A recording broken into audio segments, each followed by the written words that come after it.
My wealthy fiancé bought a female colleague a refrigerator worth 150,000 yuan. He said, "You're just a fiancé I bought with money. You have no right to meddle." Later, he lost his memory in a car accident. I told him he was a poor guy living in a cramped urban village, earning 3,000 yuan a month, and I was the wealthy heiress whose life he saved. I would take full responsibility for him. I spent 6 months pursuing him until he fell for me. On the day he confessed his feelings, I threw a bet agreement at him. "You fell for me. You lost. 10 billion is mine. Get lost." On the day Zhao Jiashu and I signed a bet agreement, he got into a car accident and lost his memory. He didn't remember me or anyone else. I patiently explained his background to him. "Your parents are gone. You have no car, no house, no girlfriend. You got hit by a car trying to save me. I'll take care of you until you recover. And I'll also give you compensation. Don't worry." His initially thoughtful eyes filled with intense disgust when I mentioned money. "Do all you rich people speak only with money?" I was speechless. The old Zhao Jiashu used to pride himself on his wealth. In his eyes, there was nothing money couldn't solve. If there was, it was only because not enough money was offered. I had been with him for 6 years and had picked up his bad habit of using money to talk. Now, he was the one who disliked it. I took him for various tests, confirmed there was no immediate cure for his amnesia, and brought him back to the rental apartment. It was a tiny room in an urban village. Very small, but fully equipped: a kitchen, bathroom, small dining table, a simple wardrobe, and a 1.5-meter bed. The wardrobe held a few basic changes of clothes. Zhao Jiashu looked around with unfamiliarity that said, "This place feels a bit familiar to me." Of course it was familiar. I had lived here before we got together. When he was pursuing me, he didn't mind how small and cramped it was, and stubbornly insisted on staying here. Seeing a wealthy young master like him squeezed into this 20-square-meter room, I couldn't help but be moved. But later, that feeling faded with constant friction. I thought, maybe his memory loss was a good thing. He could experience what I had been through, and we would finally be on equal footing. Before Zhao Jiashu lost his memory, we had a huge fight. He said, "Ji Shu Yi, you're just a girlfriend I bought with money. Now you're complaining that I spend money on someone else. Do you even deserve to?" He called me by my full name, his tone dripping with contempt. In that moment, I was heartbroken. I trembled all over, looking at him as if he were a stranger. His expression changed, as if he realized he had gone too far. But he stubbornly refused to back down.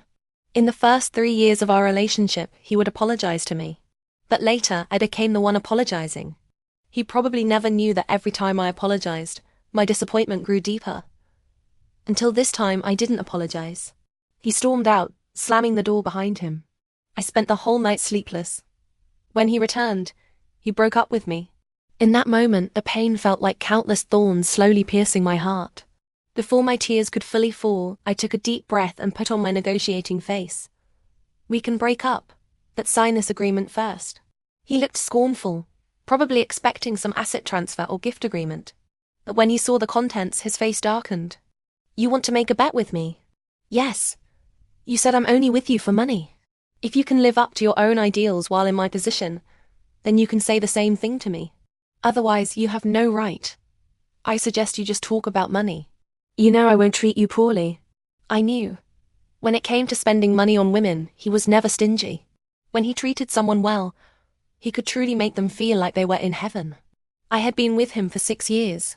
Whether out of guilt or his habit of throwing money around, he always gave me more than I expected, never less.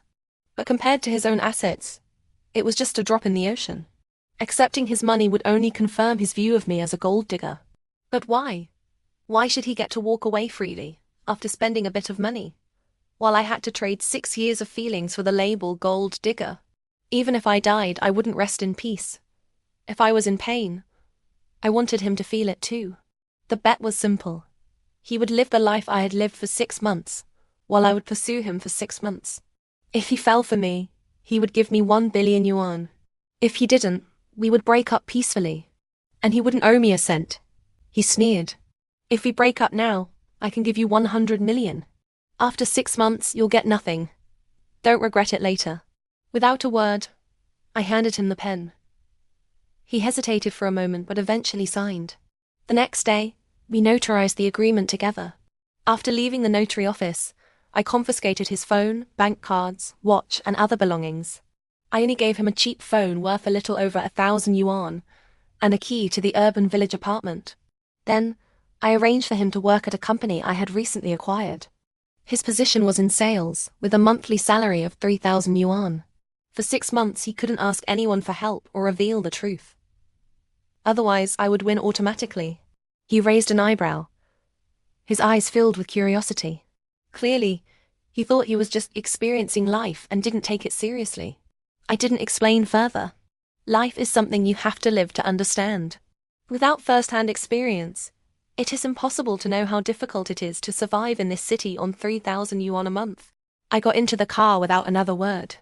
On the way, his phone rang and a WeChat message popped up. Ji Yang. Zhao Wood, you treated me to Japanese food yesterday. Let me treat you to hot pot today. Are you free? I froze. Zhao Wood. That nickname felt incredibly familiar and intimate. When we first got together, I used to call him Wood too. Later, he introduced me to his family. After I habitually called him Wood once, his mother's face darkened. In private, she told me expressionlessly. Zhao Jiashu's name was given by his grandfather. Changing someone's name so casually is quite rude. I knew I had misspoken, and because I loved him, swallowed my anger. I learned to rein in my willfulness and those intimate little quirks, never calling him Wood again. Instead, I properly called him Jiashu or Ash. I never expected another woman would call him Wood.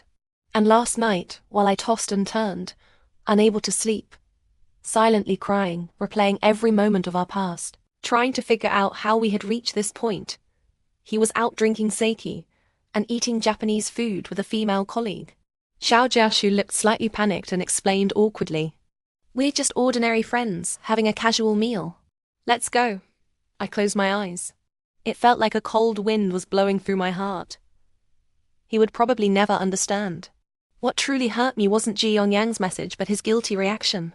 What made an ordinary friend not so ordinary was his evasive attitude. When Ji Yongyang called because she didn't get a reply, I didn't answer, nor did I silence the phone. The solemn melody echoed in the confined space. The atmosphere grew increasingly tense. Suddenly he snapped angrily. Hang up the phone. I was startled by his tone. With trembling fingers, I turned off the phone and sealed it in a prepared bag. Don't worry, I won't check your phone or bother Ji Yang. During the bet, aside from pursuing you, I won't do anything else. Ji Shui, you always ruin the mood like this and act like you've done nothing wrong. His sarcasm was unrestrained. I was stung. Had I done something wrong? I looked him straight in the eye and asked the question on my mind. Why are you angry? Is it because I misunderstood you? Or because I saw through your lie that didn't play along, which made you uncomfortable? Zhao Jishu, don't go too far. His face turned pale with anger and he fell silent. I looked out the window and finally let my tears fall. Outside the car, the river flowed endlessly. Inside, undercurrents raged. Distracted for a moment, he swerved. Before crashing into the bridge barrier, he desperately turned the steering wheel, taking the impact on the driver's side. He lost his memory, while I remained unharmed. 6 years had changed both of us, but some things were still etched into our bones. He still instinctively chose to protect me first. That was what hurt and tormented me. I knew very well that leaving Zhao Jiashi would hurt, would ache, might even make me want to die. That was why I couldn't bring myself to let go so easily. But wasn't this the hardest part of love? Unable to stay, yet unable to leave. Stuck in place, heartbroken and torn apart. Zhao Jishu started working at the company I specified. Wearing the 100 yuan shirt and trousers from the wardrobe, he squeezed onto the morning subway, jogged into the office to clock in, and finally sat down in that cramped cubicle. I saw him heave a deep sigh of relief. He was probably just glad he'd kept his perfect attendance bonus. When he made his first sales call and got hung up on, the awkwardness on his face was impossible to hide. Watching him through the glass, I couldn't help but smile. When I was with him, I had been a salesperson too. My family was too poor. I didn't have the privilege like many local girls, to find a stable, easy receptionist job. I had to fight with everything I had just to earn the right to stay in this city. Back then, I cold called Zhao Jiashu. He angrily demanded to know how I got his private number, but upon hearing my flustered voice, he said, "Keep talking, little girl. Your voice is quite nice." I cursed him as a pervert in my heart, politely said I dialed the wrong number, and prepared to hang up. But he wouldn't let it go. "You think you can just run off after a wrong number? No such luck. Company rules stated we couldn't hang up until the client did." He chatted idly with me, making small talk. I was desperate to make the next call and subtly hinted for him to end the conversation. But he just wanted to tease me. Just as I was about to cry from frustration, he said in a casual, playful tone, "What are you selling?" "I'll buy 10. I was stunned. I stammered, We don't sell products. We're a franchising company." "Oh, then open one for me. How much is the investment?" That day, I landed the biggest deal in the company's history. After hanging up, I processed the contract in a daze and then camped outside the finance office. When the finance person confirmed that 1 million yuan had really been transferred, my heart almost leaped out of my mouth. 1 million was the largest number I had ever encountered in my life. The excitement back then was indescribable. But later, I learned it was only the price of a crystal dining table in his house. Accompanied by his supervisor, I toured the company.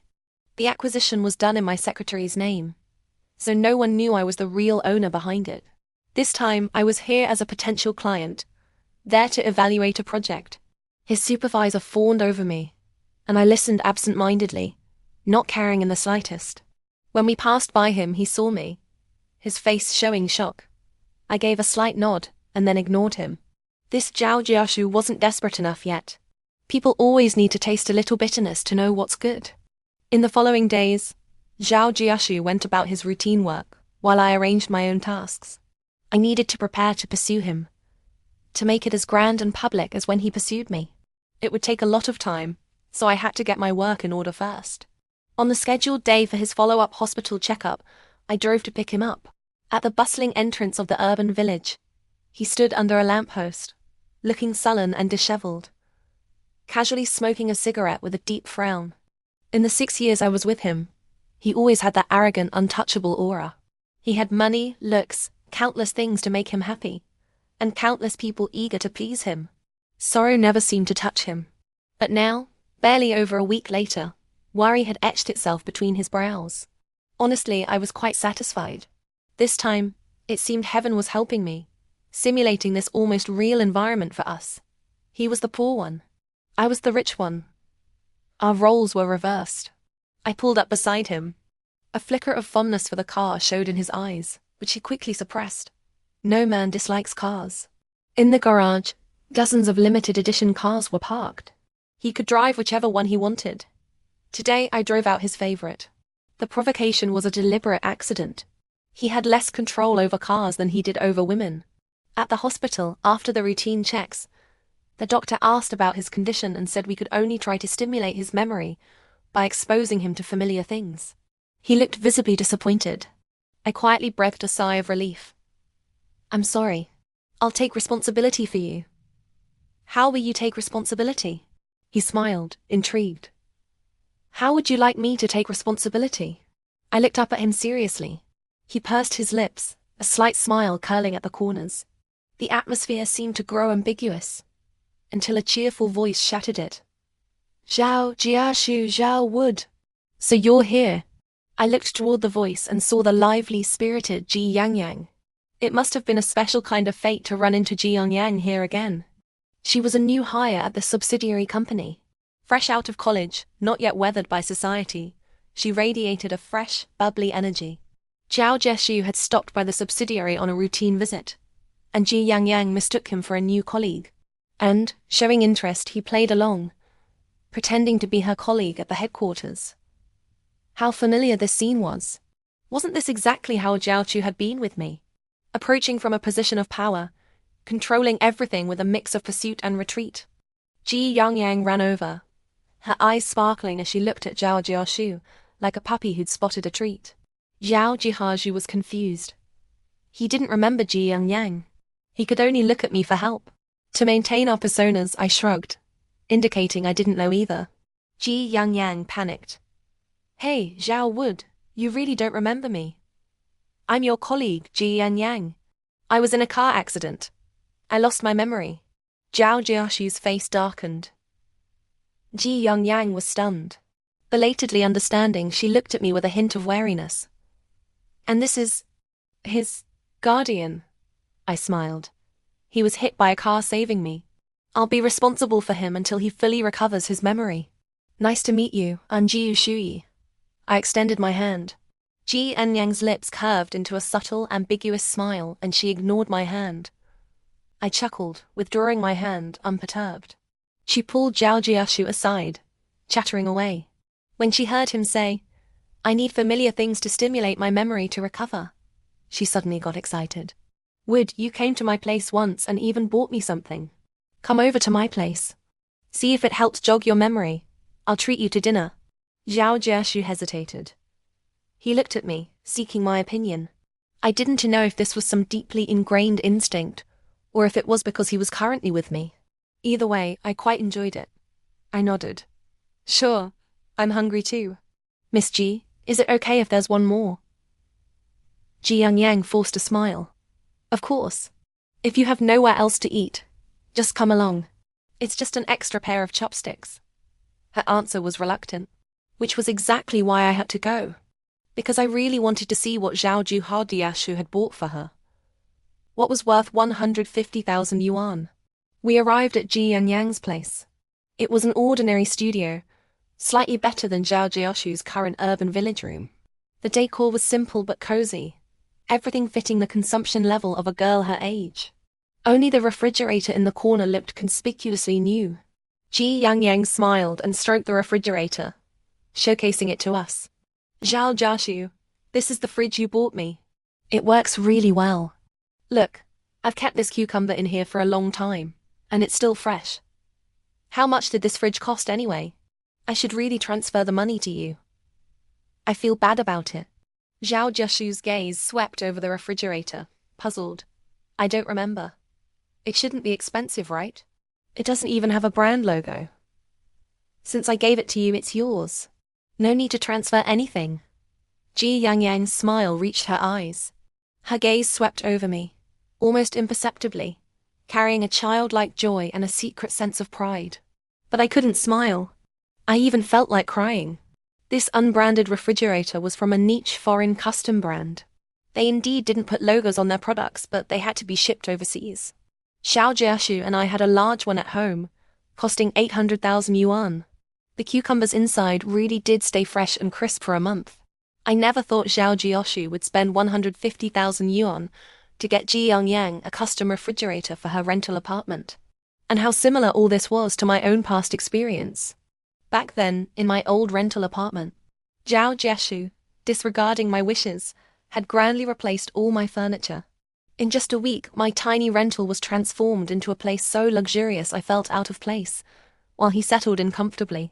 I always thought this was his unique way of caring for me. Turns out, this kind of caring is replicable. And a few days ago, we argued over that 150,000 yuan expense. My intuition told me he'd spent that money on another woman. And Zhao Jiashu pointed his finger at me and said, Ji Shui, you're just a girlfriend I bought with money. Now you're complaining that I spend money on someone else. Do you even deserve to? One sentence chilling my heart. So the root of it all was here. I curled the corner of my mouth and sincerely complimented the refrigerator. After all, it really was a great appliance. Ji Yangyang cheerfully cooked in the kitchen.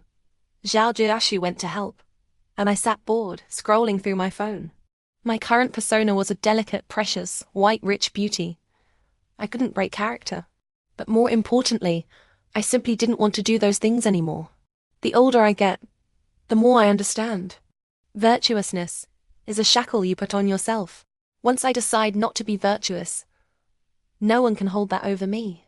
The two of them laughed and chatted in the kitchen.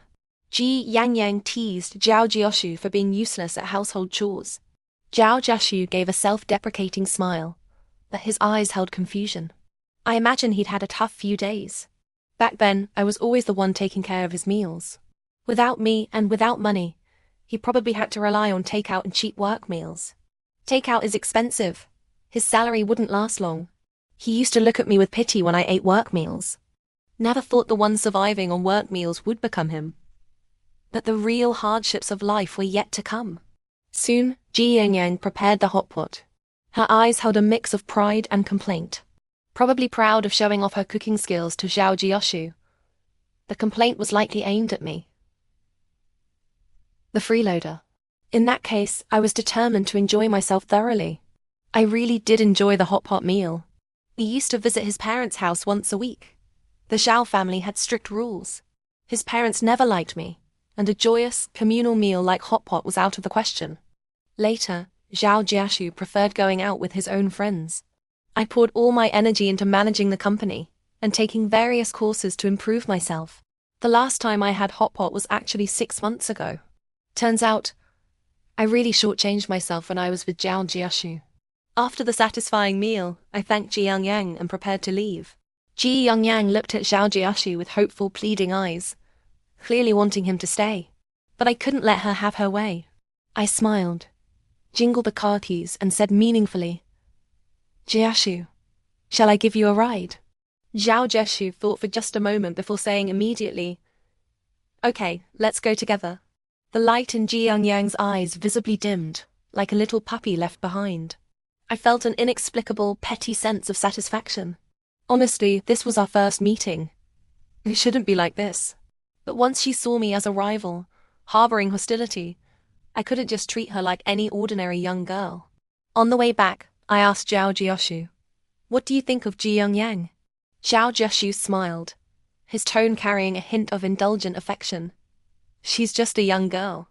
She's a bit upset because she thinks I got hit saving you. That's why she didn't shake your hand. Don't take it to heart."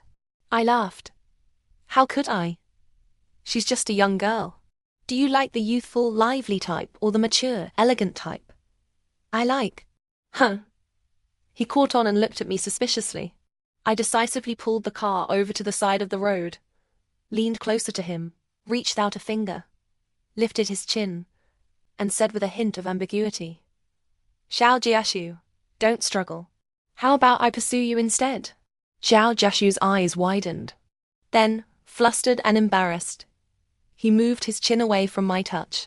He took several deep breaths, suppressing his emotions. "Miss Ji, don't joke about this." I smiled and didn't answer. We drove in silence. But the quieter it was, the more ambiguous the atmosphere felt. I was amused. He was uneasy and anxious. When we parked, he hastily reached for the door, but I had locked it. He looked at me, nervous yet trying to appear calm. Only then did I realize he could have such an adorable side, that pursuing someone could be this interesting. I smiled slightly. "Zhao Jiashu, I'm serious. Starting tomorrow, I'll begin pursuing you." With a click, the door unlocked. He opened the door and strode away. I stayed by the roadside, watching him leave, counting silently in my heart. 1, 2, 3, ... After 10 steps, he finally looked back. I waved at him. He kept a straight face, hesitated for a moment, and waved back at me. Only then did I elegantly drive away. Once I had driven a distance, sure that Zhao Jiashu couldn't see me anymore, I pulled over again and cried freely. So, back when Zhao Jiashu pursued me, it was with a playful, teasing mindset. So, it wasn't because of love at all, but I took it all so seriously, played this game of love with such earnestness, such self-deception. The next day, I brought Zhao Jiashu breakfast, right at the entrance of his office building, where crowds passed by. Countless people saw me leaning casually against the luxury car, dressed expensively, looking relaxed, holding a lavish breakfast bag. When Zhao Jiashu arrived, I whistled to get his attention. He hid his panic, put on a stern face and approached. "Miss Ji, isn't this a bit inappropriate?" I glanced at the curious onlookers who had stopped and smiled. A pursuer like me, do I need to hide? After 6 years of life among the wealthy, I knew very well that my current appearance screamed expensive. A woman like me pursuing someone would only make the pursued feel honored. Zhao Jiashu felt a bit awkward but didn't deny my words. He turned to leave, Miss G, please don't come again in the future. Hey wait a moment. My fingers brushed past his wrist and hooked onto his sleeve. I brought you breakfast. I don't need it. Then I'll take it upstairs and leave it on your desk. You. He looked somewhat annoyed, probably not wanting his supervisor to know about our connection. In the end, he took the breakfast bag from my hand and hurried inside. He actually looked adorably flustered. I watched his retreating back calmly, unable to suppress a smile. Back then, this was exactly how he treated me. He'd come directly to my office building entrance, right in front of the busy office crowd, bringing me breakfast every single day, never repeating a dish. After that, anyone who had any interest in me gave up. Even my boss started currying favor with me, subtly praising him. When you have money, countless good people spontaneously appear around you. But when you're poor, that's a different story. I got into the car and had just started the engine when Xiaoju's supervisor called. Miss Jiu, have you considered that project we discussed? How about I assign Zhao Zhao to handle your account? What do you think? He was the supervisor. No matter which of his subordinates landed the deal, he'd get his cut.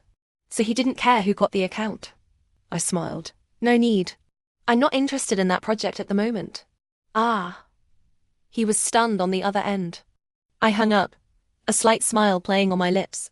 I would definitely place an order with Zhao Jioshu, but not now. I'd do it when he was at his most desperate. If I placed an order now, he'd get a commission of tens of thousands. How would he experience the life of the poor then? I sent breakfast for over a week straight. Then one day I didn't. My secretary told me Zhao Jioshu lingered in front of the office building for a long time, looking for my figure, then went upstairs disappointed. I smiled. Being elusive, appearing and disappearing. That's exactly how capricious he was back then. He'd pull away just as I was getting used to it, give me hope just as I was about to give up. Now, I was just using his old tricks. For the next few days I didn't contact him. He, however, sent me a message. Do you have time for the follow-up appointment tomorrow? If not, I'll go alone. I tossed my phone aside and didn't reply until the afternoon. I pick you up tomorrow. I contacted the best neurologist in the country for you. Wait for me. He quickly replied with an okay gesture. The next day, when I went to pick him up, Ji Yangyang was standing next to him. My heart lurched. I almost lost control of the steering wheel. Seems during my absence, Ji Yangyang and Zhao Jioshu hadn't been idle at all. Ji Yangyang saw I'd changed cars, her eyes showing a mix of envy and disdain. She probably still had her parents as a safety net, still carried a sense of pride, probably thinking that with a little effort she could reach a bright future. But when that future finally arrives, she'll find it's not as good as the past. I stopped the car. Ji Yangyang spoke first. Shu Yiji, I want to accompany Wood to his appointment. He's all alone here. I'm worried about him. In that moment she sounded like Zhao Jishi's family. My heart ached. I gave Zhao Jiashu a meaningful look and smiled. No problem, get in. Ji Yangyang cheered. See, I told you Shu Yiji wouldn't mind. You're the one worrying about this and that. She pulled Zhao Jiashu into the car, and they both sat in the back seat. Ji Yangyang chattered and laughed. Zhao Jiashu chimed in. And me, my heart hurt.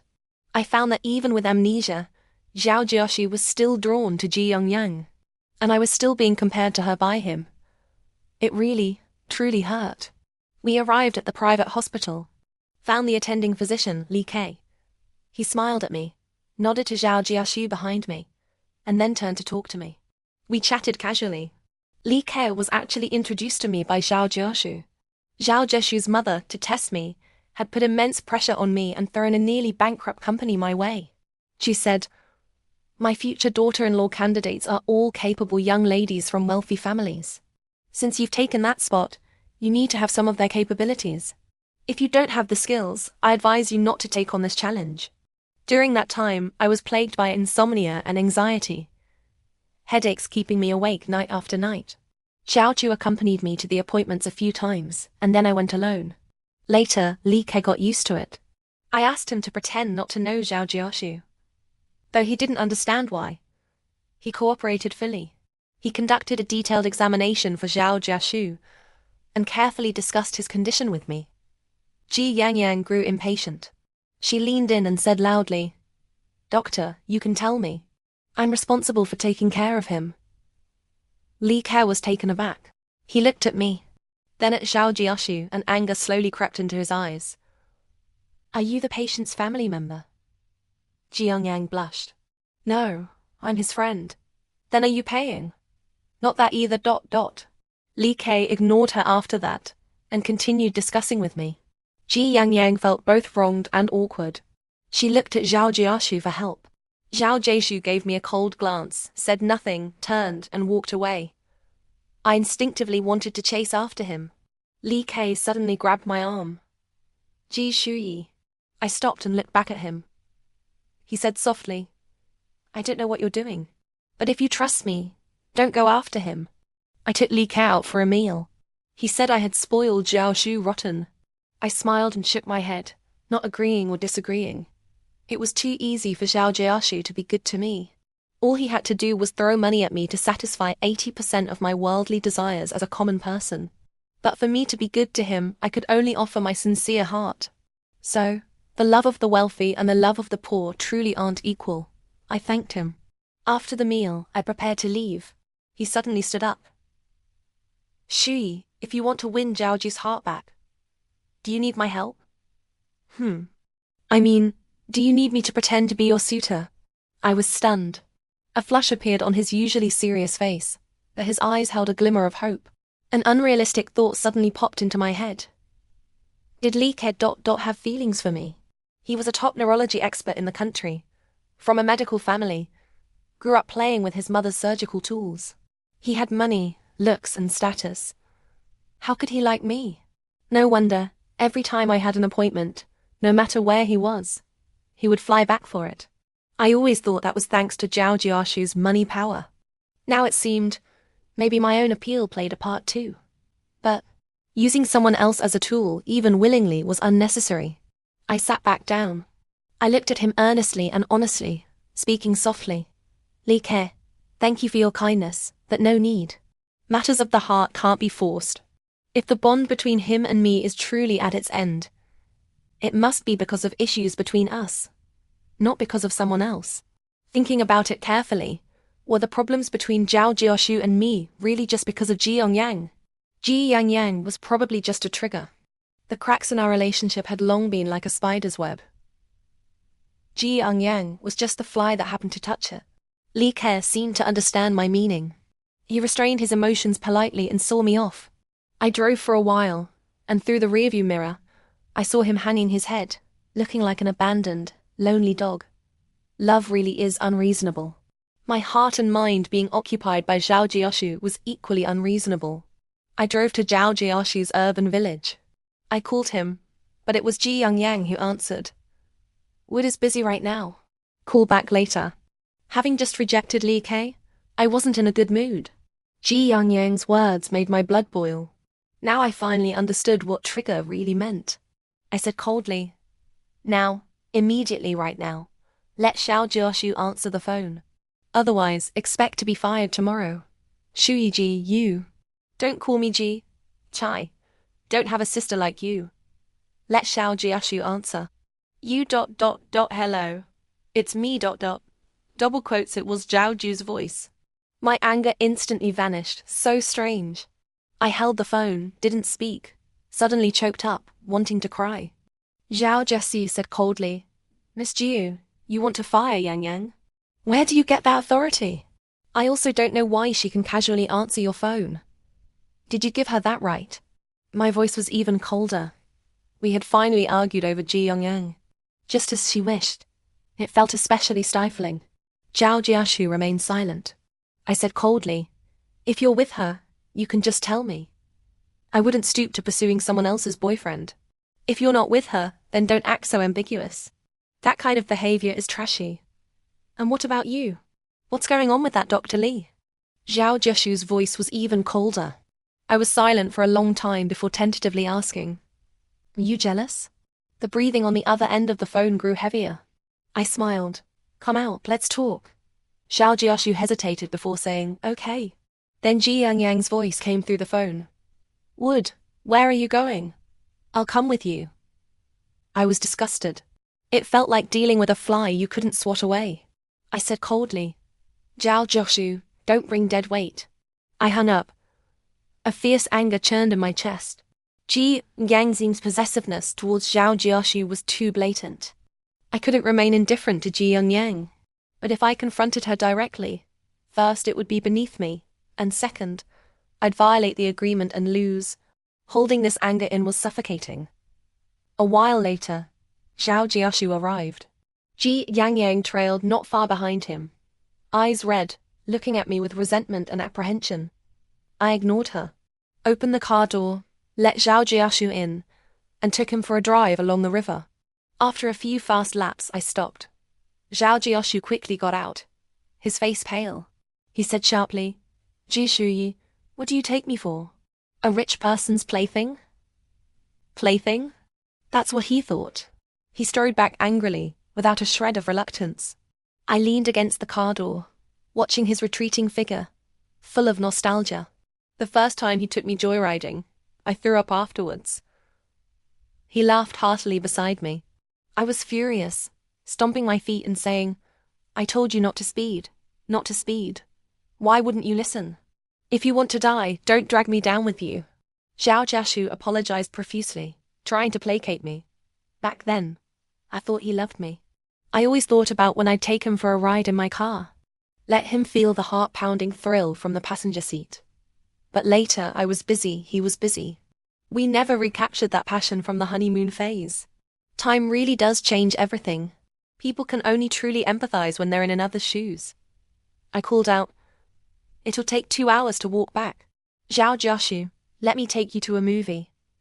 He ignored me, kept walking. I just drove slowly beside him. An hour later, he got into my car, face cold, silent. I stopped the car, turned his face towards me, and asked seriously, "Is Ji Yang worried I'll eat you up?" His face slightly reddened, his expression visibly softened. "If you don't like it, I won't let her tag along in the future." "Oh, I really don't like it." "Tell her not to follow. Better yet, tell her to keep her distance. You ... What about me?" I lifted my chin, raised an eyebrow at him. He was angered into a laugh and quietly muttered, "Such a princess." I floored the accelerator, and the car shot forward.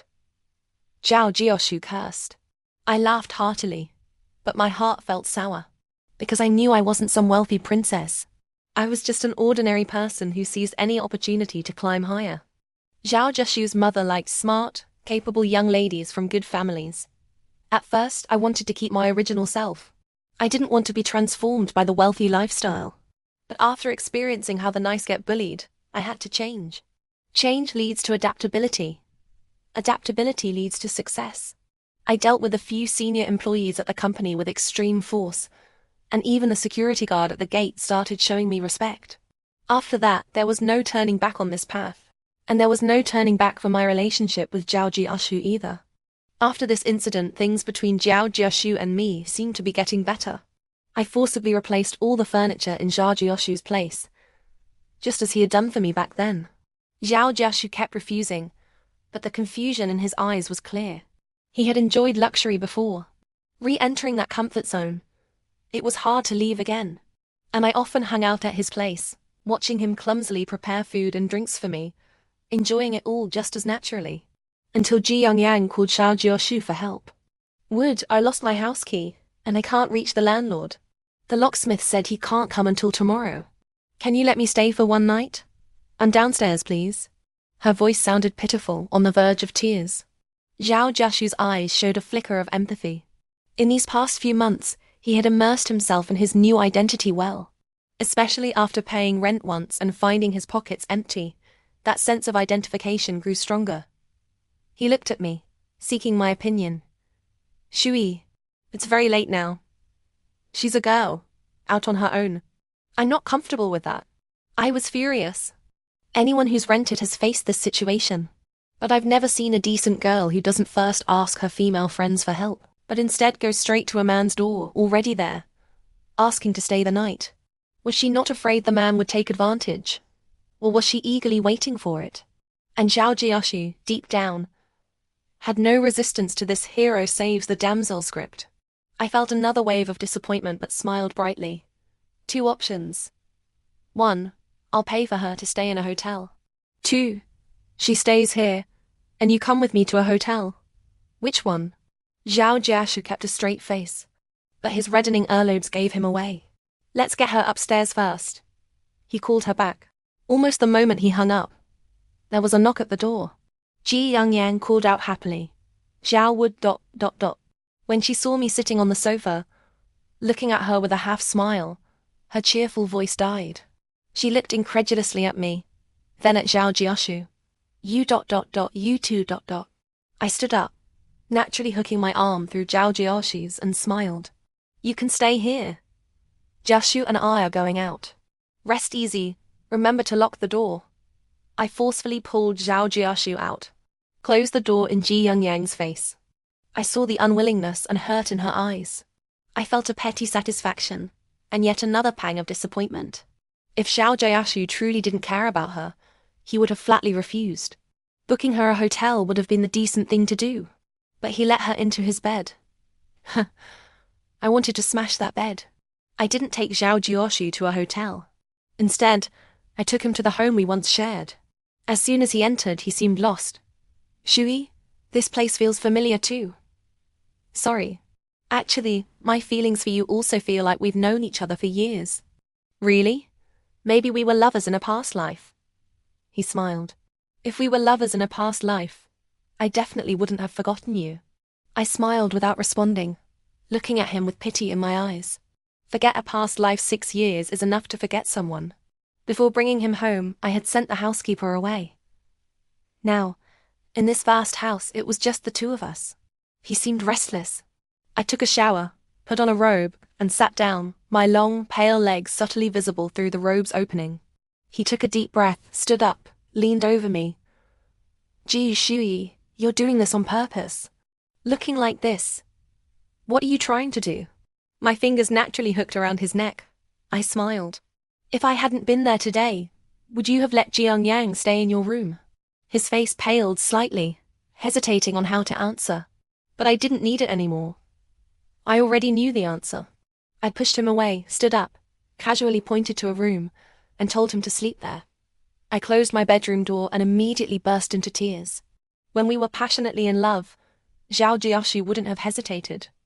But now he did. Probably love really can fade. I didn't sleep well that night. When I woke up, Zhao Jiashu had already gone to work. He left a note on the table for me. It wasn't what you thought. She would have stayed. But I would have left. Shui, please don't think of me as that kind of guy, okay? I stared at the note for a moment, then tore it up. It didn't matter. I didn't care anymore. Still, I had someone replace Zhao Jiashu's bed and bedding before he returned.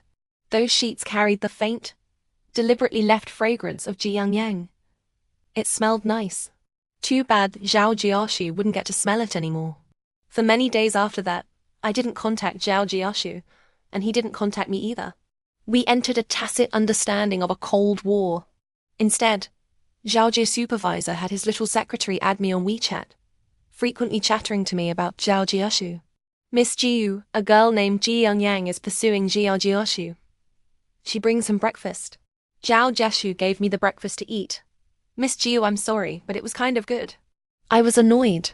The next day, I ordered an extravagant breakfast from a restaurant for the little secretary. She ate it, babbling happily. This breakfast is truly delicious. Can I keep eating it? I ordered it for a month. Wow, sister, you're the best. Don't worry. I'll keep an eye on Xiaoji for you. He's your man in life and your ghost in death. He can't escape your palm. I smiled, and started paying for the little secretary's lunch and dinner too. The little secretary diligently reported every detail about Zhao Jihao and Ji Youngyang to me. Ji Youngyang came to find Zhao Jiashu after work. She brought him bubble tea, invited him to movies, bought him flowers, even helped him chase deals, trained him on sales techniques, made PPTs for him. I watched with interest, gradually moving from feeling stung to feeling calm as still water. If Zhao Jiashu was my allergen, this process was probably desensitization. Watching the past affection slowly die, and slowly reclaiming myself bit by bit. Out of a sense of rivalry, I ordered bubble tea, sent movie tickets and flowers for everyone in his company. I even introduced a deal to the little secretary. The little secretary earned a 50,000 yuan commission that month, and was over the moon. She insisted on taking me out for a meal. I thought about it and agreed. On the day of the meal, Zhao Jiashu was there too. He had lost weight, looking more worn. The joy and carefreeness between his brows had diminished, replaced by melancholy and worry, probably tasting the bitterness of poverty. I was quite satisfied. The little secretary winked at me, texting, "Sister, if there's a misunderstanding, clear it up. I don't think he's that into Ji Yongyang. Listen to what he has to say. No matter what you decide, I'll always support you." Zhao Jiashu's eyes were intense, suddenly bright, and he instinctively reached for a cigarette. "Ji Yangyang and I aren't what you think. I faced a lot of difficulties lately, and could only ask her for advice. She has feelings for me, I know, but I've already clearly rejected her. Shu Yi, I'm not a scumbag. Don't think of me that way." I looked at him expressionlessly. "Why are you telling me all this today?" "No reason. It's just ... you seemed unhappy." He looked a bit awkward. Clearly, that wasn't what he meant to say. I had a feeling he was about to confess to me just now, but for some reason, stopped. If he had confessed, how good that would have been. I could have stopped this increasingly ugly game. For this meal, he insisted on paying. I heard he'd landed a deal, earned a 10,000 yuan commission, and was a bit more financially comfortable. For many days after that, I continued sending Zhao Shu breakfast as usual. Once I ran into Ji Yangyang. I smiled and gestured with the breakfast in my hand. She shyly hid her own breakfast behind her back, but then, seemingly feeling indignant, strode up and aggressively questioned me. "Miss Ji Yu, you and Wood aren't even from the same world. Why are you toying with him?" I was surprised. Had she noticed something? She gritted her teeth. "People like you, born into wealth, are supposed to find someone from a similar background, aren't you? You make him fall for you, then just walk away. That's so irresponsible, you know that?" I fell silent. Yes. Dating a wealthy person, unless you're heartless. Otherwise, they can just walk away, leaving the one behind heartbroken. It really isn't fair. For the first time, I felt a sliver of goodwill towards Ji Yongyang. I nodded. "I know." She took a step back, face pale, then suddenly said viciously, "I won't give up. It's not over until it's over. Who wins is still unknown." I smiled. "Then I wish you good luck. Remember your words today." She left in a fluster. She probably thought I meant for her to remember her won't give up vow. Actually, I meant for her to remember if she still cling to the idea of marrying within one West class. When she one day learned Zhao Jiashu's true identity, I sent breakfast to the entire company, then treated them all to dinner. Right in the midst of the lively atmosphere, the lights dimmed. Waiters wheeled in a cake, and everyone stood up to sing happy birthday to Zhao Jiashu. Zhao Jiashu looked stunned and bashful, his eyes shining as he looked at me. When I handed him the keys to a luxury car, the birthday party atmosphere peaked. He tried to refuse the gift, but I said nonchalantly and firmly, "If you don't like it, then I'll give you my 3 million yuan car too." Zhao Jiashu was dumbfounded, and finally accepted the car worth over 2 million. Everyone congratulated him and fawned over him. In my heart, I was silently calculating the fuel consumption of that luxury car. If he used it, half his salary would go towards maintaining it, and he'd be a broke guy again. I smiled with satisfaction. The party ended. Everyone tactfully left, giving Zhao Jiashu and me some alone time. He pinned me against the wall, his breath near my ear, trying hard to restrain his desire. "Shuyi, wait for me. I will work hard. I always feel I'm not good enough for you right now. The pressure is huge, but I won't give up. Please wait for me a little longer. I won't make you wait too long." His lips were pressed tight, making a serious promise. It was actually a little cute. In that moment I was dazed.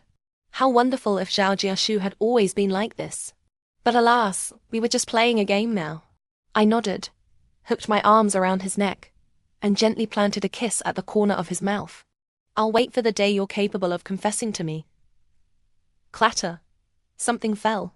I looked up and saw a flustered Ji Yang and the gift box at her feet. Zhao Jishu was only flustered for a second before regaining composure.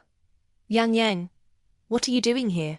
Ji Yang bit her lip hard, saying hatefully, Zhao Shu, I hate you. She turned and ran away quickly. She ran so fast, bumping into people without care. Zhao Jiashu took a step forward to chase, then stopped. Watching this scene, the joy in my heart quietly faded. I'm leaving first. Go chase her if you want. Shui, what are you saying? Zhao Jiu say. I want you to be honest. No one can have their cake and eat it too, without capsizing. You're no exception. I shook off his hand and left decisively. Afraid of accidents due to emotional driving, I waited in the car for a while and saw Ji Yongyang and Zhao Jioshu pulling and pushing each other. Ji Yangyang suddenly threw herself into Zhao Jiu's arms, crying her heart out. You're not that kind of materialistic person. You liked me first. How could you change your heart? My heart ached sharply. The one who arrived first was me. The one who should be questioning is me. I started the car, the headlights sweeping past the two of them. Zhao Jishu pushed Ji Yangyang away in a panic and quickly ran after me. Shui. His voice carried panic. But I really didn't care anymore. For many days after that, I lived my life as usual, posting on social media. Food, scenery, places I'd been. Zhao Jiashu liked every single post. And Ji Yongyang posted photos of various bento boxes she made, movies she watched, and various melancholic captions. I liked every single one of hers. Finally, she couldn't hold back. Ji Yangyang. If it weren't for your money, you think you'd win? Me. No. I'm rich. The luxury car I gave Zhao Jioshu cost 2 million. Next, I plan to buy him an apartment as premarital property, planning to spend about 7 million. Do you have that? Ji Yangyang fell silent. The next time I heard about her was in a company-wide reprimand email. It said Ji Anyang, due to personal work error, had quoted a price missing a zero, causing significant losses to the company. I was furious and ordered the subsidiary company's leader to recover that deal. And Zhao Jioshu's mother was furious with me too. She called to question me. Why such a huge work error? Why keep someone like that in the company? And even gave her a raise after probation. Me. ... You should ask your son that. Sigh. Why am I always the one taking the blame? So unlucky. I sincerely admitted my mistake and promised to recover the deal. Only then did she let me go, asking how Jiashu had been lately. Zhao Jiashu and his mother had a poor relationship, mostly communicating through me. I hid the fact that Zhao Jiashu had lost his memory, told her a bit about his situation, and sent a few photos. Zhao Jiashu's mother was finally satisfied and hung up after some more lecturing. I felt exhausted. Zhao Jiashu was the rebellious child. He could choose not to contact his mother, and she wouldn't blame him. But I was the one who had to weather the storm. I thought about it. No. I couldn't bear this storm alone. I sent Ji Yongyang a screenshot of the company email. Ji Yongyang, can you do your job properly? You're just lovelorn, not amnesiac, right? Ji Yongyang. I didn't respond. Soon, she sent a screenshot of the corporate leadership page. This ... is you. I replied, yes. Do your job properly. Next time, you'll be dismissed as per regulations, and will pursue damages. Ji Yongyang was completely deflated. I felt much better. I tore off a page of the calendar. Only 1 month left until the 6 months were up. Regardless of the outcome, everything should come to an end. I took Zhao Jioshu to look at apartments. He didn't know. He thought I was house hunting and helped point out issues. Until the 7th property, a large Riverview apartment. The fondness in his eyes was impossible to hide. He said with a touch of envy, "This apartment is really nice. Watching the Riverview here must be beautiful." I smiled. "You like it? I'll buy it for you." He was shocked. "No need. I don't need it." I grabbed his collar, pretending to be a domineering bully. "What if I insist on giving it? If you don't accept, I'll have your boss fire you." Zhao Jioshu flushed but said firmly through gritted teeth, "Even firing me won't work. It's too valuable. I can't accept it." I reached into his pocket, took out his wallet, retrieved his ID card, and handed it to the real estate agent. Help me with the paperwork. As fast as possible. Full payment. The agent was stunned. Yes, miss.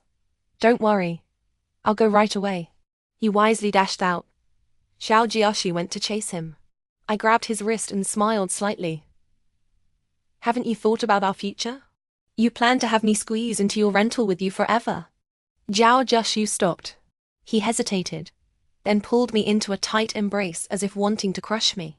He kissed my hair, murmuring, Shui, why are you so good to me? What would I do without you? I'm so glad I saved you now. I felt his sincerity. Back when Xiao Jiaxu bought me an apartment, I was also filled with fervor. Back then, I felt dedicating my life to him was worth it. Even if there were mountains of blades and seas of fire ahead, I had the courage to charge through. Later, facing various hardships, that lone courage kept me persevering. But the person who gave me that courage quietly retreated. My eyes grew moist. He tenderly wiped the corners of my eyes, looking flustered yet cherishing. Why are you upset? Thinking about our future worries me a bit. He raised 3 fingers and swore solemnly. Don't worry. No matter what difficulties we face in the future, I'll overcome them. In that moment he was sincere. I lowered my head slightly. He gripped my hand tightly, his eyes full of determination. Shui, wait a little longer. It's too hasty now. Please wait for me a bit more. I was filled with anxiety. I felt just now he was almost about to confess. But now, we could only wait. Later, Xiao Jiaxu often came to see me, often gave me various small gifts. The gifts weren't expensive, but they were truly thoughtful, much more sincere than the expensive, flashy things he used to buy me on a whim. The little secretary said Xiao Jiaxu was working incredibly hard lately. Every time he saw me home, he'd return to the office to work overtime, sometimes even spending the night there. Perhaps he had a unique personal charm. In such a short time, he had actually landed several deals. I originally wanted to offer help in his time of need, but now it seemed unnecessary. Regardless, he found his own value, which was good. In the blink of an eye, his company's annual party arrived. I was invited to attend. The moment I stepped into the venue, I had a premonition that things weren't ordinary. Suppressing my wildly beating heart, I pretended to know nothing, laughing and chatting with everyone. I asked, why isn't Xiao Jiaxu here? Everyone looked mysterious, almost spelling the truth on their faces. I understood in my heart, just waiting for that moment. He personally wheeled in a cake, and amidst everyone's excited gazes, came before me, holding a delicate velvet box. He knelt deeply before me, his dark eyes shining brilliantly. He opened the box, holding up the obviously expensive diamond ring, and said sincerely, Shuyi, will you be my girlfriend? The little secretary was clapping so hard her hands were about to break.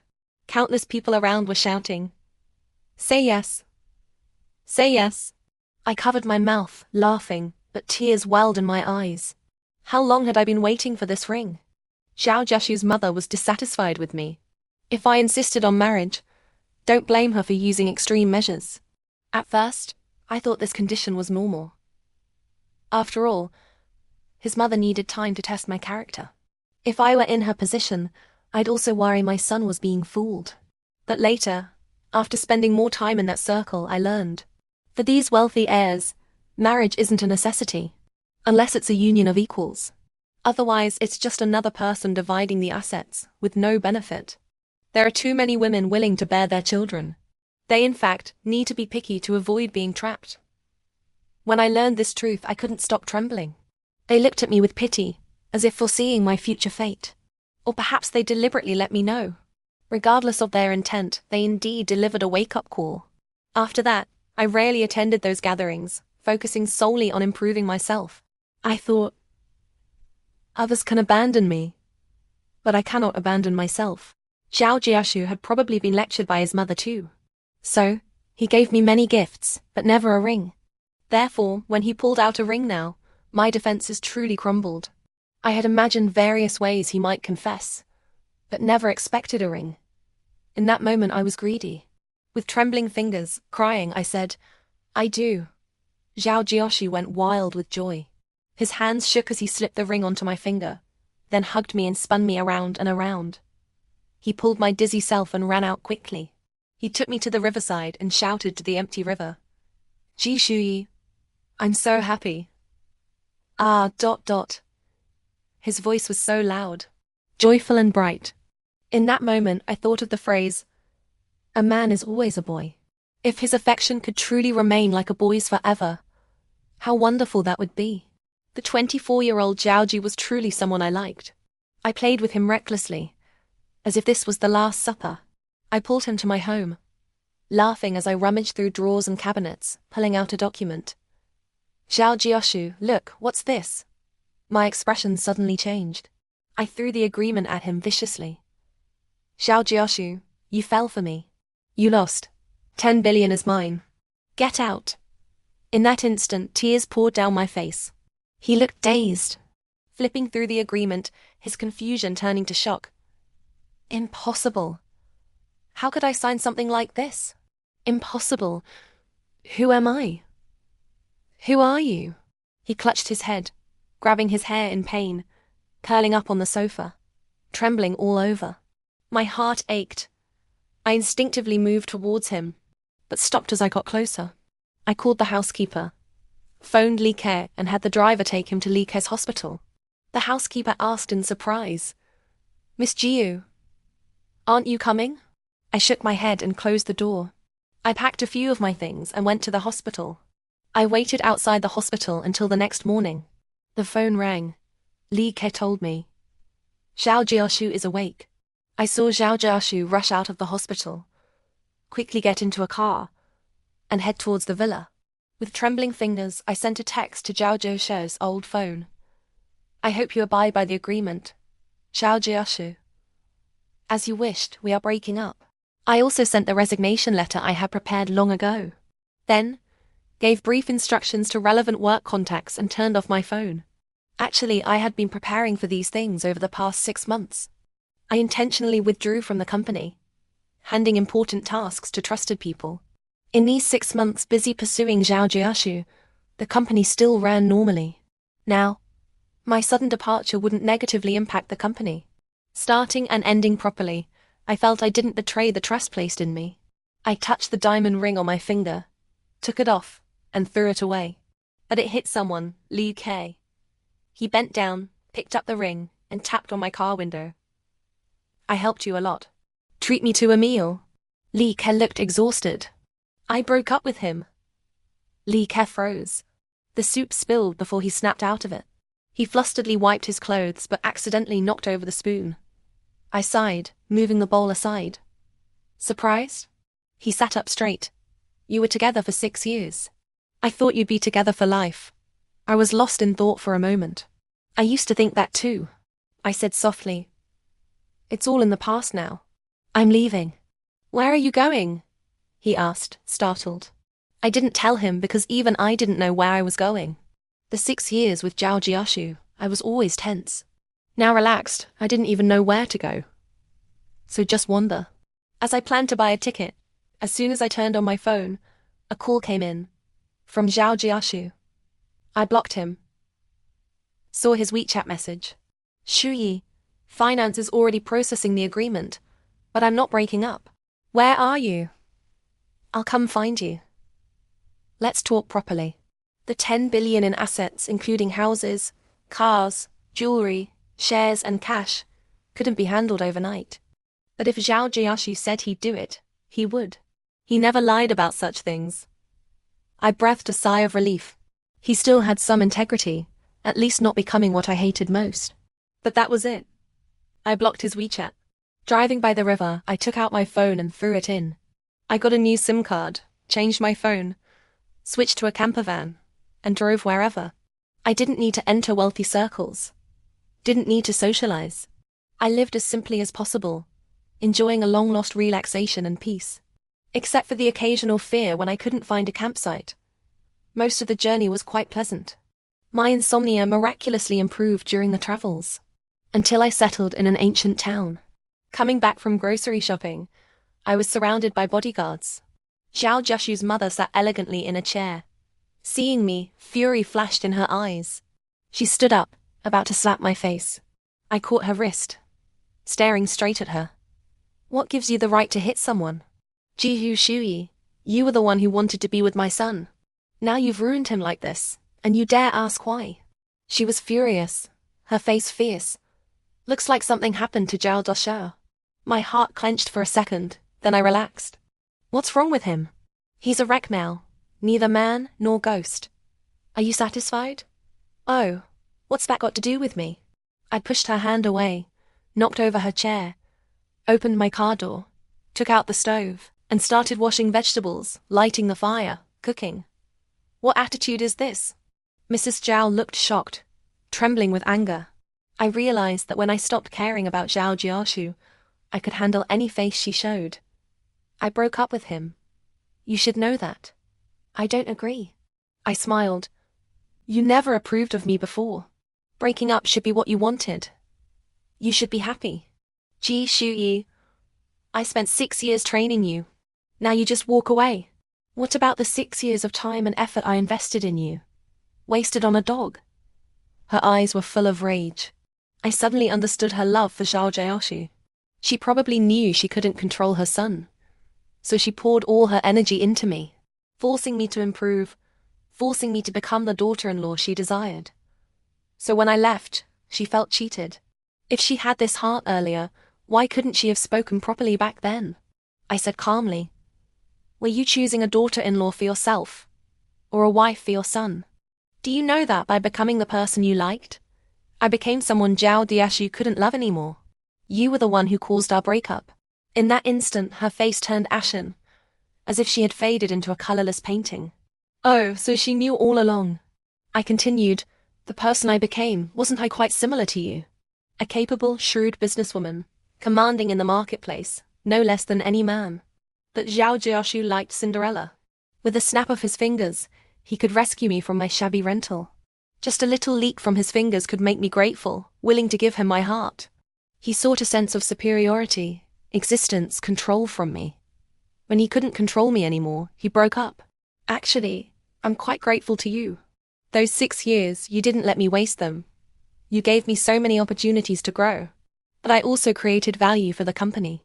How many billions I earned for the company over the years, you should know. You think if I see Zhao Jiaoshu now, he'll get better. Actually, the root of the problem lies with you. You couldn't bear to discipline your own son, but were quite willing to discipline your future daughter-in-law.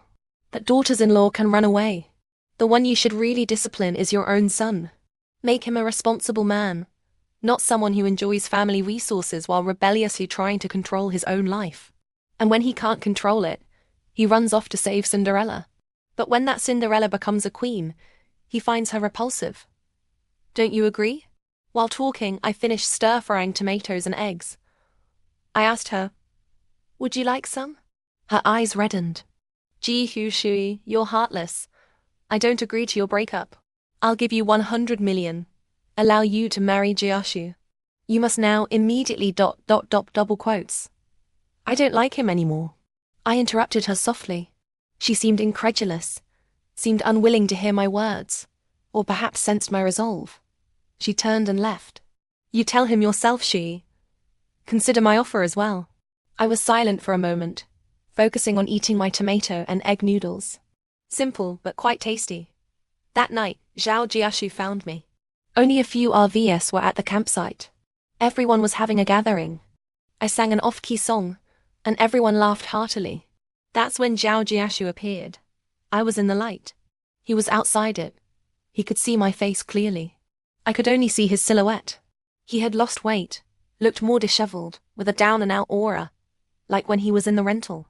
I took a bow and stepped out of the crowd. He grabbed me, pulling me into a tight embrace. His tears fell, drop by drop, onto my neck. I paused, then gently patted his back, slowly comforting him. Shuyi, I was wrong. Come back. I was wrong ... He held me, crying like a dog, repeating the same words over and over. If Zhao Jiaoshu before 30 had said these words to me, I would have been moved to cry with him, forgive him, embrace him, love him again. But now I'm almost 32. Looking back from this point in time, the love that felt life or death in youth brings nostalgia, brings tears, but doesn't feel so crucial anymore. I walked with him through the wilderness. Starlight scattered from the sky. The wild wind was fresh and strong. He rambled on about the past, his reflections during this time. It's really tough trying to live on 3,000 yuan a month. Rent, utilities, phone, transportation, food. After these fixed expenses, what's left makes you think twice even about a hot pot meal. Afraid to get sick, afraid of social obligations. If you hadn't helped later, I probably couldn't even afford cigarettes. Before, I didn't understand when I saw you skimping to save money. Now I get it. That's reality.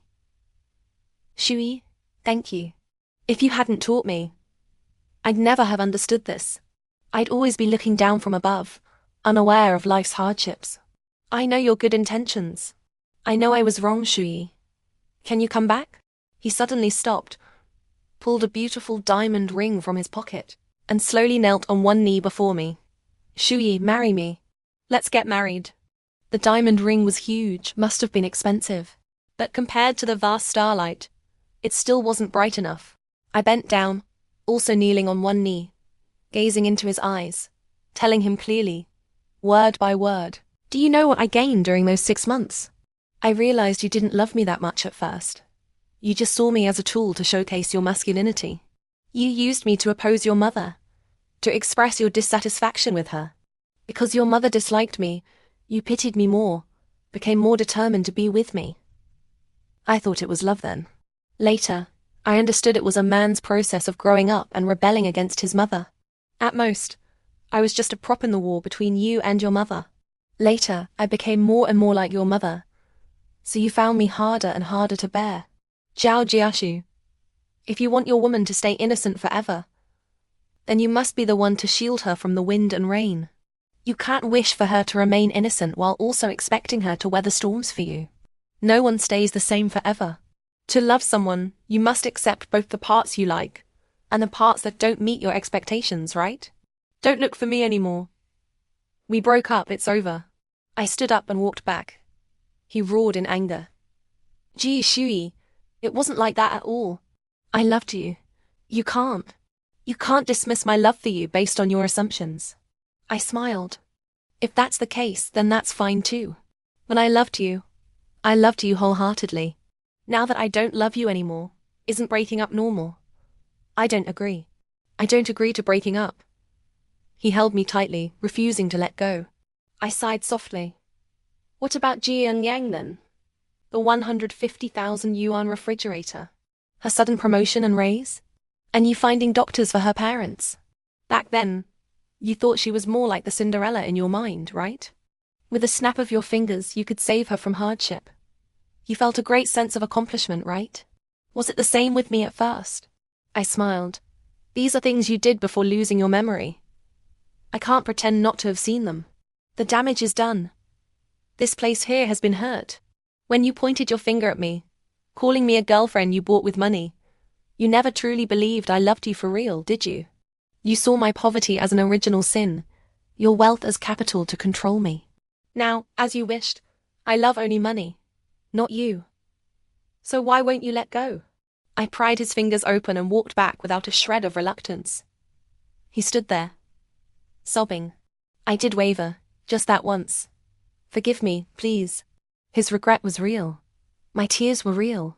But not wanting to turn back was also from the heart. I used to think leaving Zhao Jiashu would kill me. But now, 3 months apart, I don't feel particularly bad. Instead, I feel free. If a relationship is built on one person's giving, it will eventually lead to exhaustion. The one who enjoys it will become spoiled and take things for granted, growing tired of easily gained affection. The one who gives will one day go from full of hope to unbearable. Leaving before both parties become repulsive to each other is the best outcome. When he thought I loved money, I wanted to give him my heart. When I loved money, he wanted my heart. To grow, one must accept setbacks, even billionaires are no exception. I left the campsite overnight and hit the road. Passing that wilderness, I saw Zhao Jiashu still standing there, grieving. But this time, I couldn't stay with him. A year later, I returned to the old place. Mrs. Zhao didn't hold a grudge. Instead, she gave me some shares, and at year end, the dividends were deposited into my account. And Zhao Jiaxu, seemingly to atone, transferred several hundred million more to me. The amount in my account now was staggering. I returned to handle these matters. I arranged to meet Mrs. Zhao. She asked me to see her at the old family home. She sat in the courtyard drinking tea. Seeing me, her expression was complex. I watched your travel videos. You're doing quite well. I'm now a travel vlogger, updating my journey experiences when I have time. Mostly genuine feelings. Unexpectedly, people liked it. In a year, I accumulated several 100,000 followers. Something I never anticipated. I thought she'd scold me, but she accepted it so quickly. I began, about those shares. She interrupted me. Just take what's given. The Zhao family isn't short of that money. She stopped looking at me, saying calmly instead, you were right. Jiaxu and I do have issues. His father. Her voice caught slightly, but she quickly suppressed the sudden emotion, regaining her composure. His father was actually quite useless. A spoiled rich kid in a wealthy family with many siblings. Back then, I was stretched thin. Managing the company meant I couldn't manage my son. When I stabilized and wanted to manage Jiaxu, he was already grown, hard to control. I used methods that were too harsh, making him resent me. These problems always existed. I just never wanted to admit them. Your bet with him, including those 6 months, I knew all along. I couldn't bear to discipline my son strictly. You helped me, woke me up. Those shares are your reward. Take them. Hearing this, I couldn't say much more. I stood up to leave. She suddenly asked, do you hate me? I thought seriously. Although she was dissatisfied with me from the start, she never used dirty tricks. Just set up obstacles, hoping I'd back down. Unfortunately, I'm not one to give up easily. I broke through her obstacles step by step. And step by step, she let go of her reluctance. As a person, she's quite magnanimous, with the bearing of an aristocratic family. And having spent so much time and effort training me, I am truly grateful. I shook my head. No hate. Quite grateful, actually. If not for you, I might have been selling things my whole life. She nodded, her eyes hopeful. Then you and Ash. It's all in the past. She paused, let out a long sigh. Go now. If you go slow, he'll be here. I gave her a slight bow and turned to leave quickly. Not long after I left, I heard urgent shouts. Where is she? Where? Zhao Jiaxu, you lost your own fiancé. You ask me? How shameless are you? Where is she? Long gone. If you have the guts, go chase her back yourself. I hurried away, pretending not to hear. Later, Zhao Jiaxu added me, but I didn't accept. He came to see me, but I didn't meet him. He often messaged me, commented on my videos. I just looked, never replied. I also heard news about him from acquaintances. He had started learning to take over the company.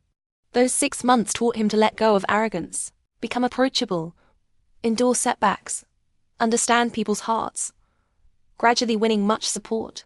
I also heard he went to inspect Ji Yangyang's branch office and walked past her indifferently while she was shocked.